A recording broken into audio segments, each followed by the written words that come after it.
Hey all, it's Jason from GameRave.com, and this is present tense. Alright guys, I'm going to save what would come after this sentence for another video, but I got the job. And 14 years of gaming retail are about to finally be closed and put in the history books. I am terrified, I'm hopeful, but yeah. We'll get back to that in a later video. So let's talk No Man's Sky. It got delayed. Yes. Now, there's a reason I'm happy. One, the delay wasn't too bad. It's only about, what, month and a half, 2 months? I got a Charlie horse. B, that means I get more time with Fallout and Far Harbor and so forth, which is phenomenal. I can see where people don't like Far Harbor because it's basically just an extension of the game. But the island is huge. There's already a workshop I found to have some fun with. So I'm happy. It's pretty cool. I like the fog effects. I like how they actually made it look like a different place with the different architecture, the different soda machine names, all that good stuff.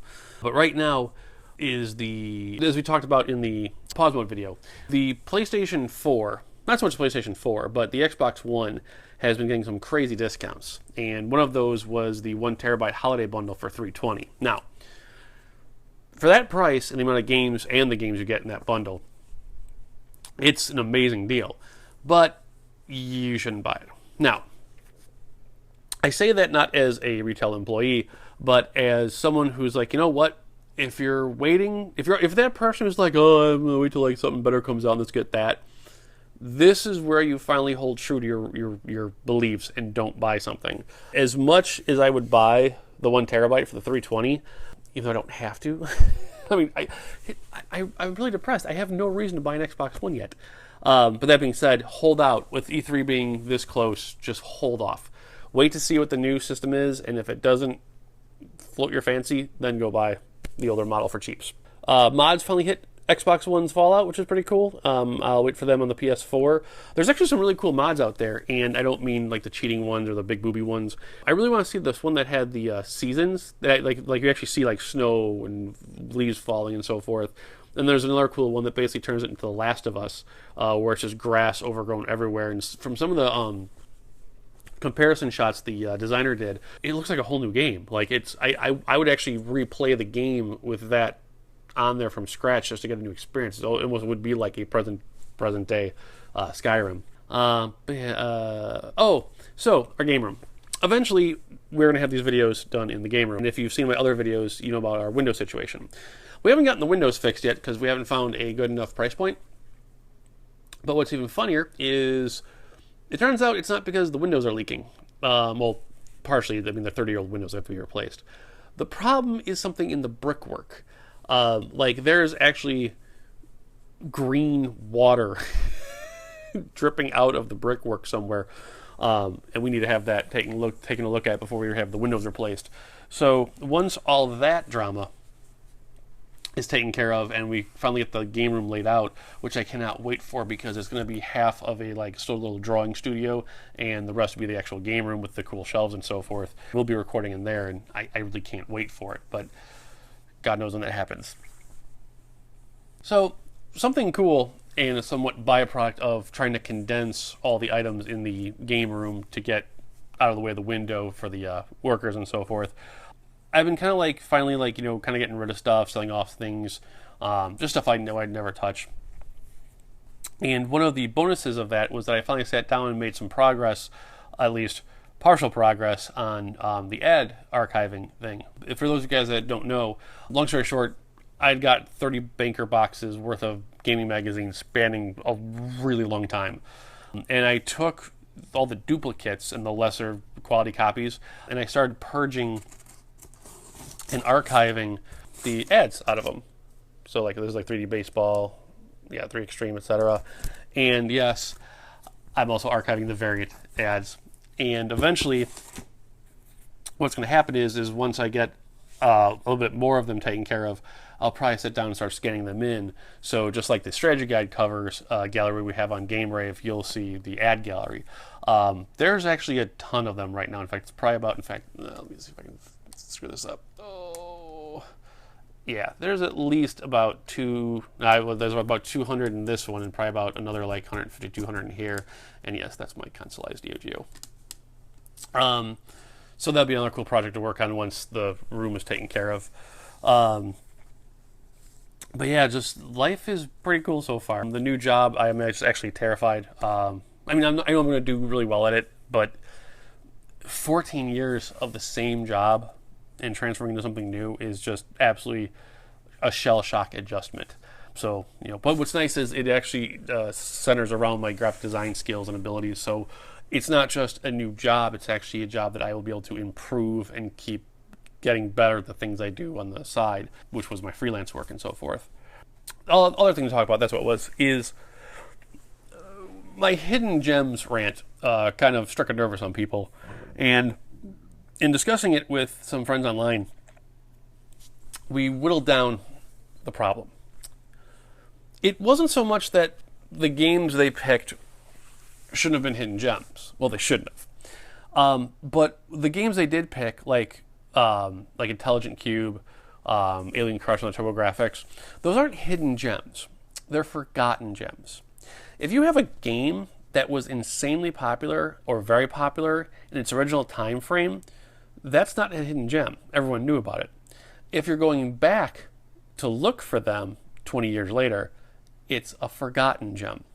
By definition, and this is coming from me, a hidden gem would be a game that doesn't get you in the first 30 seconds, first minute, first hour of gameplay. A hidden gem would be a game that you go, that's kind of sucky, but you give it a few more minutes, and those few more minutes end up becoming a few more hours until you finally find enough valid points to play the game and appreciate that game.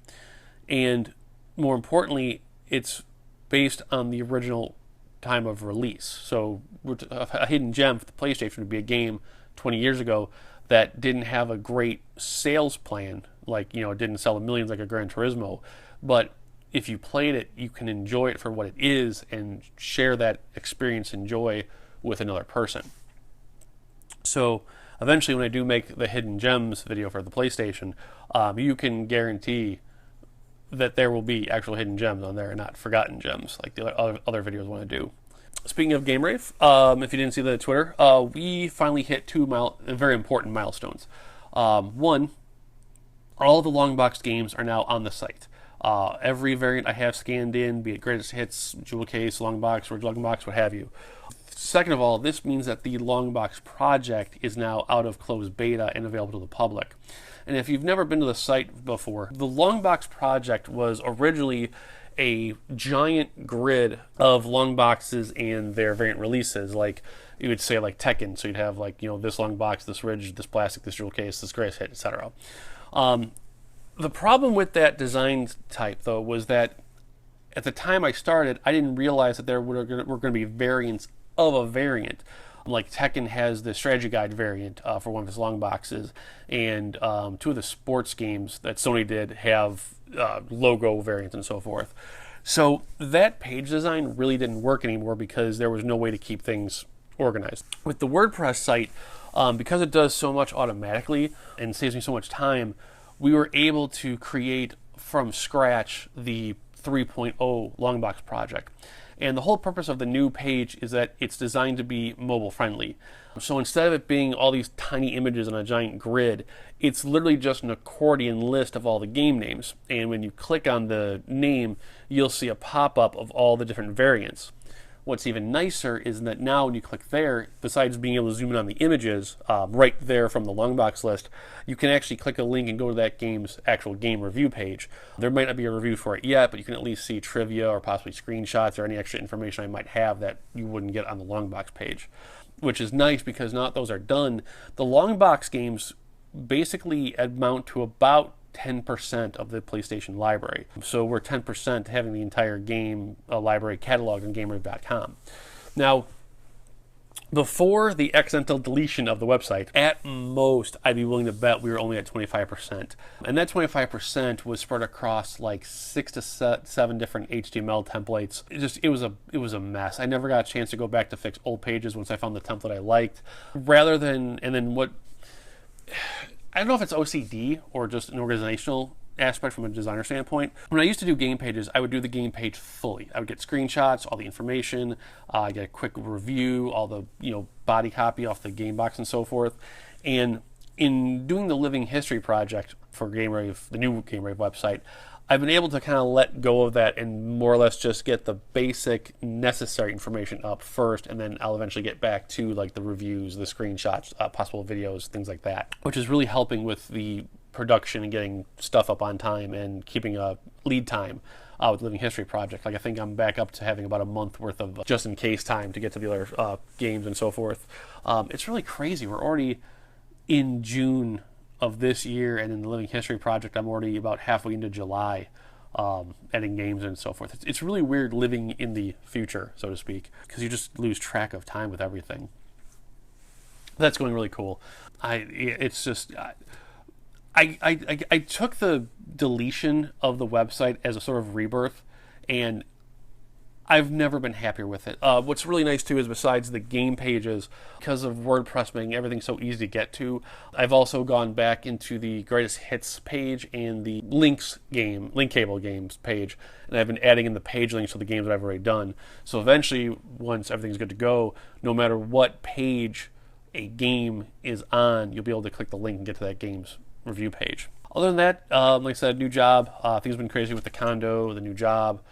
Taking care of some stuff for the family. No, there's not going to be any game rave or Pawsbo this week. There's just no time. I figured I would use the present tense to take care of all that.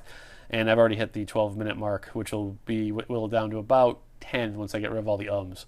So we'll call it there, guys. Like I said, it's just been a crazy week for me. Definitely life changes are in effect. God knows where we go from here. All right, guys, have a great weekend. We'll see you next week. I'll probably skip pause mode and go back into Game Rave TV so we can get another top 5 done or maybe something like that. We'll see you guys later. Have a great one.